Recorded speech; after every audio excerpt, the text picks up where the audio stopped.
আসসালামু আলাইকুম। আজকে আপনাদের সাথে শেয়ার করছি মুড়ি ঘন্টর রেসিপি। এটা আমি পাঙ্গাস মাছের মাথা দিয়ে করেছি।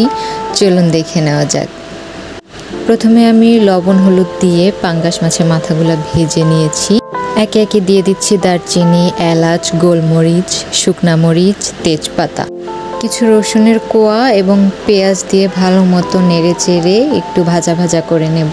খুব বেশিক্ষণ ভাজতে হবে না। দিয়ে দিচ্ছি আদা, রসুন এবং জিরে বাটা, মরিচের গুঁড়া, হলুদের গুঁড়া, পরিমাণ মতো লবণ, ভালো মতো নেড়ে চেড়ে পানি দিয়ে নিচ্ছি।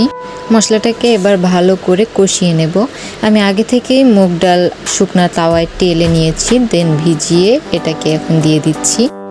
ডালটাকে কিছুক্ষণ মশলার সাথে ভালো করে কষিয়ে নেব, যাতে করে মুগ ডালে এক্সট্রা যে গন্ধটা থাকে সেটা না আসে।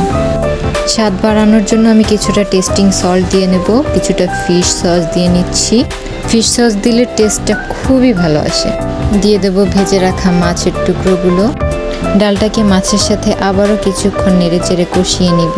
আপনারা চাইলে এখানে মসুর ডালও ব্যবহার করতে পারেন, তবে মুগ ডাল ব্যবহার করলে স্বাদটা বেশি ভালো আসে। এরপরে পরিমাণ মতো পানি অ্যাড করে ঝোলটা টানিয়ে নিলেই রেডি হয়ে যাবে আমাদের পাঙ্গাস মাছের মাথা দিয়ে মুড়ি ঘন্ট। ঝোলটা আপনারা আপনাদের পছন্দ মতোই দিবেন, তবে খেয়াল রাখবেন ডালটা যেন ভালোভাবে সিদ্ধ হয়। Thank you everyone for watching my video.